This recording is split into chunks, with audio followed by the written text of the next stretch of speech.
여러분, 안녕하세요. 돈의 흐름을 읽어부의 지혜를 드리는 여러분의 금융 멘토, 슈카.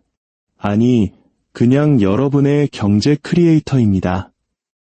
혹시 미국이 총 한 발 쏘지 않고 어떻게 세계를 정복했는지 궁금해 본 적 있으신가요? 녹색 잉크로 찍어낸 종이 한 장이 어떻게 군대나 함대 그 어떤 제국보다도 강력한 힘을 갖게 되었을까요? 이건 군인이나 탱크에 대한 이야기가 아닙니다. 바로 돈에 대한 이야기입니다. 미국이 어떻게 달러를 정복 그 자체를 대체할 만큼 강력한 무기로 만들었는지에 대한 숨겨진 역사죠. 오늘 이 비밀스러운 역사 속에서 부와 권력의 본질에 대한 통찰을 얻고 싶으시다면 지금 바로 구독 버튼을 누르세요.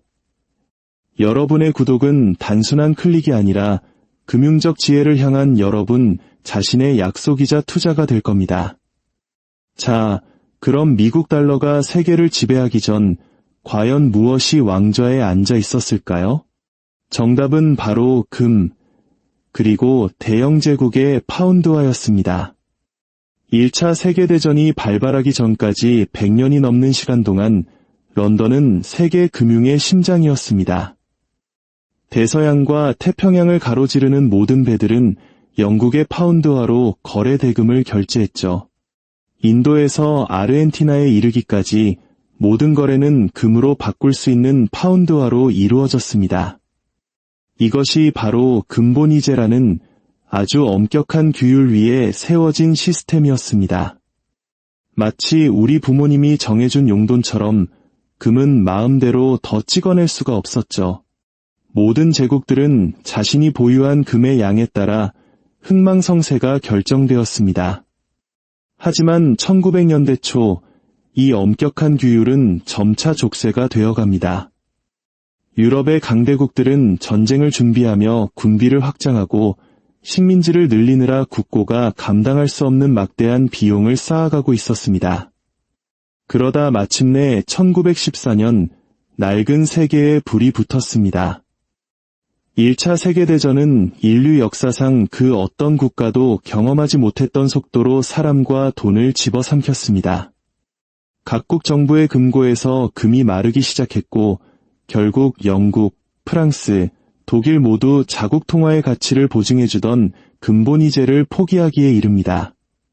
바로 그 순간 세계 금융의 중심은 서서히 그리고 조용히 대서양 너머로 움직이기 시작했습니다. 그때 바다 건너편에서는 미국이 이 모든 상황을 지켜보며 조용히 계산기를 두드리고 있었습니다. 공식적으로는 중립을 지키고 있었지만 사실상 미국은 연합국의 무기고이자 은행이었습니다. 디트로이트, 피츠버그, 뉴욕의 공장들은 밤낮 없이 무기, 식량, 연료를 생산해 유럽으로 실어날랐고 이 모든 물품의 대금은 반드시 달러로 지불되어야 했습니다. 순식간에 유럽은 미국의 은행들의 막대한 빚을 지게 됐죠. 1917년이 되자 JP 모건 혼자서 영국과 프랑스에 빌려준 돈이 당시로서는 천문학적인 액수인 수십억 달러에 달했습니다. 남의 전쟁으로 부자가 되는 법 궁금하지 않으신가요? 미국은 영토를 정복한 것이 아니라 신용을 정복했습니다. 유럽이 전장에서 피를 흘리는 동안 미국은 금을 축적하고 글로벌 금융의 인프라를 구축했습니다. 전쟁이 끝났을 때 세상은 미국에게 돈과 함께 신뢰라는 빚을 지게 된 겁니다. 1919년 미국은 전 세계 금 보유량의 절반 이상을 손에 쥐게 됩니다. 힘의 균형은 영원히 바뀌어 버렸습니다. 1차 대전 후 유럽은 말 그대로 잿더미가 되었습니다. 공장은 무너졌고 정부는 파산했으며 사람들은 굶주렸습니다. 당시 유일하게 재정적으로 건전하고 정치적으로 안정되어 있으며 여전히 성장하고 있는 나라는 미국뿐이었습니다. 폐허 속에서 국가를 재건하려는 나라들은 돈, 즉 신용이 필요했습니다. 그리고 그 신용을 제공할 수 있는 곳은 단 한 곳, 월스트리트뿐이었죠. 1920년대 내내 미국의 대출금은 마치 구원의 강물처럼 해외로 흘러들어갔습니다. 독일은 전쟁 배상금을 갚기 위해 달러를 빌렸고, 영국은 산업을 재건하기 위해, 프랑스는 자국 통화를 안정시키기 위해 달러를 빌렸습니다. 달러는 전 세계의 생명줄이 된 것입니다. 하지만 영광은 길지 않았습니다. 곧이어 대공황이 닥쳤고 전 세계적인 신뢰 붕괴가 일어났습니다. 사람들은 금을 숨겼고 각국 통화 가치는 폭락했으며 무역은 멈춰섰습니다. 이 끔찍한 혼돈 속에서 세계는 한 가지 중요한 사실을 깨닫게 됩니다. 세상에는 단 하나의 안정적인 달이 필요하며 영국은 더 이상 그 역할을 할 수 없다는 것을요. 그리고 2차 세계대전이 발발하자 그 깨달음은 곧 운명이 되었습니다. 1944년 아직 유럽 전역에 폭탄이 떨어지고 있던 그 시점에 왜 44개국에서 온 730명의 대표단이 뉴햄프셔의 작은 호텔에 모였을까요? 그들은 바로 현대 금융세계의 헌법을 쓰고 있었기 때문입니다. 이것이 바로 브레튼 우즈 협정이며 이 협정은 달러를 공식적인 왕으로 즉위시켰습니다. 시스템은 이렇습니다. 첫째, 전 세계 모든 통화의 가치를 미국 달러에 고정시킨다. 둘째, 미국 달러의 가치는 금 1온스당 35달러로 고정시킨다. 당시 미국이 전 세계 금의 3분의 1을 보유하고 있었기 때문에 모두가 이 약속을 믿었습니다. 그런데 이 설계에는 천재적인 함정이 숨어 있었습니다. 다른 나라들이 무역을 하고 빚을 갚고 국가를 재건하려면 반드시 달러를 보유해야만 했습니다. 이는 곧 그들이 미국의 국채, 즉 미국 정부의 차용증서를 사서 쌓아둬야 한다는 의미였죠. 이때부터 미국은 자신의 통화로 빚을 내고 전 세계가 기꺼이 그 빚을 사주는 말도 안 되는 특권을 누리게 됩니다. 훗날 경제학자들은 이를 과도한 특권이라 불렀습니다. 바로 다른 모든 사람이 반드시 사용해야 하는 돈을 찍어낼 수 있는 능력. 과거의 제국들은 군대로 정복했지만 미국은 윤전기로 세계를 정복한 겁니다. 브레튼 우즈 협정은 유럽의 제국주의 시대를 끝냈지만 그 자리를 더 교묘한 금융제국주의로 대체했습니다. 달러는 세계 무역의 혈관 속피가 되었습니다. 석유, 식량, 기계, 원자재 등 모든 것이 달러로 가격이 매겨졌습니다. 글로벌 시장에서 무언가를 샀거나 팔려면 녹색 지폐가 필요했습니다. 이것은 워싱턴에게 그 어떤 제국도 가져보지 못했던 강력한 무기를 쥐어주었습니다. 총알 한 발 쏘지 않고 적을 세계로부터 고립시키는 능력 말입니다. 어떤 국가가 미국의 정책에 반기를 들면 그 나라의 은행들은 달러 시스템에서 차단될 수 있고 계좌는 동결되며 경제는 하룻밤 사이에 질식사할 수 있습니다. 경제 제재는 새로운 형태의 공성전이 되었습니다. 20세기에는 대포가 도시를 점령했지만 21세기에는 엑셀 스프레드시트가 국가를 점령합니다. 하지만 신용으로 세운 제국이라도 무너질 지점은 있는 법입니다. 1960년대 후반 미국은 베트남 전쟁과 위대한 사회 정책에 동시에 돈을 쏟아부으며 막대한 재정 적자를 기록합니다. 불안해진 다른 나라들이 달러를 가져와 금으로 바꿔달라고 요구하기 시작했죠. 결국 1971년 8월의 어느 날 밤 리처드 닉슨 대통령은 텔레비전에 나와 충격적인 발표를 합니다. 미국이 더 이상 달러를 금으로 바꿔주지 않겠다는 이른바 금태환 중단 선언이었습니다. 이제 달러는 그 무엇에도 고정되지 않은 순수한 명목화폐, 즉 정부의 명령에 의해 가치가 부여되는 종이가 되었습니다. 역사적으로 자국 화폐의 가치를 떨어뜨린 모든 제국은 멸망했습니다. 은하에 주석을 섞었던 로마 제국처럼 말이죠. 하지만 미국은 달랐습니다. 왜냐하면 세상에는 다른 대안이 없었기 때문입니다. 모두는 여전히 석유를 거래하고 물건을 사고 빚을 갚기 위해 달러가 필요했습니다. 달러는 금을 초월하여 신뢰 그 자체가 되어버린 것입니다. 이 순간 미국의 금융제국은 보이지 않는 존재에서 영원한 존재로 거듭났습니다. 금과의 연결고리가 끊어진 후 워싱턴은 달러의 패권을 유지할 새로운 기반이 필요했습니다. 그리고 그 해답을 석유에서 찾았죠. 1974년 미국은 사우디아라비아와 비밀협정을 맺습니다. 사우디는 석유를 오직 달러로만 판매하고 그 대가로 미국은 사우디 왕가의 안보를 보장해주기로 한 것입니다. 곧이어 모든 오펙 국가들이 이 방식을 따랐습니다.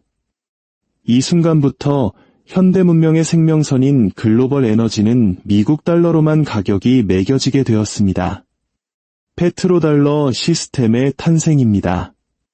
자동차를 몰고 공장을 짓고 도시의 불을 밝히려면 달러가 필요해졌습니다.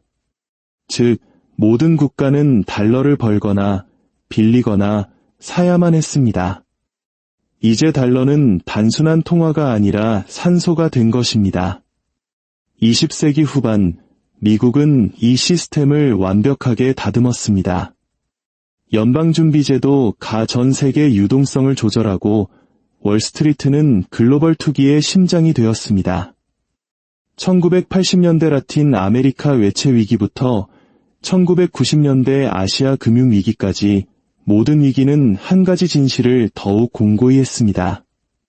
세상이 공황에 빠지면 사람들은 달러로부터 도망치는 것이 아니라 오히려 달러를 향해 달려온다는 사실을요. 이건 정말 눈부신 역설입니다. 심지어 미국의 실수가 글로벌 경제의 고통을 초래할 때조차 바로 그 실수가 역으로 미국의 지배력을 강화시킵니다. 전 세계 어디선가 금융위기가 터지면 안전 자산을 찾는 돈들이 미국의 국채로 몰려들기 때문입니다. 미국이 일으킨 폭풍이 오히려 미국이라는 제국의 배를 계속 떠있게 하는 바람이 되어주는 셈이죠. 오늘날에도 전쟁은 계속되지만 결정적인 전투는 금융시장에서 벌어집니다. 현대의 경제 제재는 해상 봉쇄보다 더 빠르게 한 국가를 마비시킬 수 있습니다. 미국의 금리 인상은 단번에 수십 개 국가를 파산시킬 수 있습니다. 워싱턴이 금리를 올리면 전 세계 자본은 순식간에 미국으로 돌아갑니다. 다른 나라들의 통화 가치는 폭락하고 수입 물가는 치솟으며 심지어 정부가 무너지기도 합니다. 미사일 한 발 없이 말이죠. 이것이 바로 새로운 지정학입니다. 세계는 달러에 의존하고 달러는 세계의 그 의존에 의존합니다. 물론 중국, 러시아 등은 이제 대안을 만들려고 노력하고 있습니다.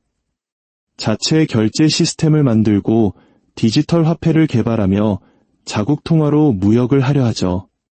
하지만 100년에 걸쳐 구축된 금융제국을 대체하는 것은 결코 쉬운 일이 아닙니다.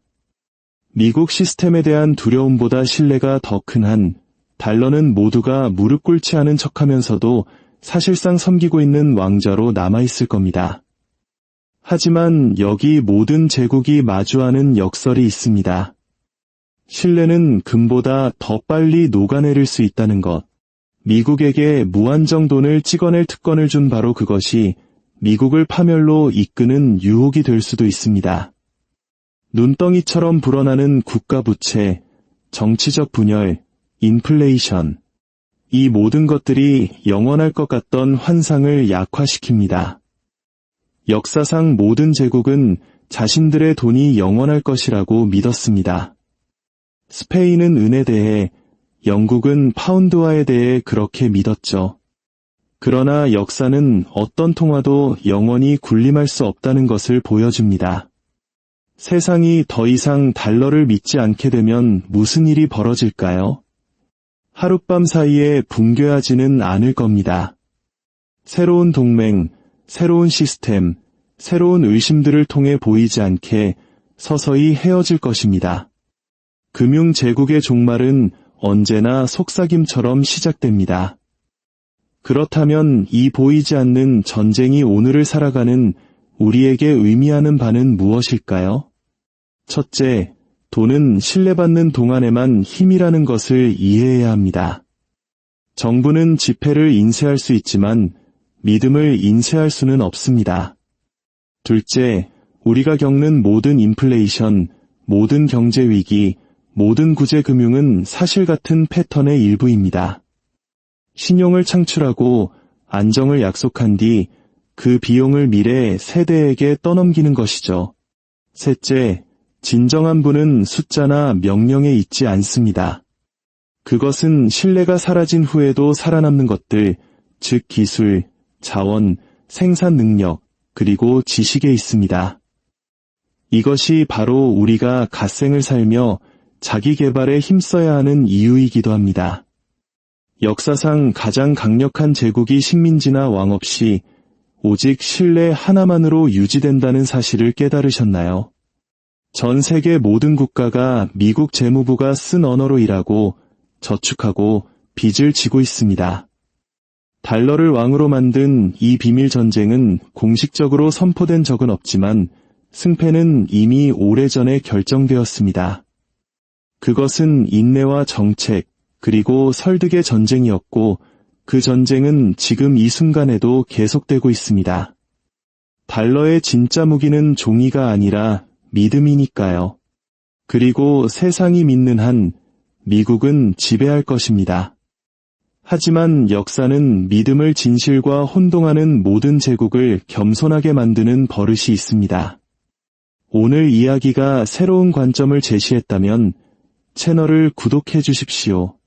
역사는 미래의 답을 숨겨두지 않습니다. 답은 이미 과거에 모두 쓰여 있으니까요.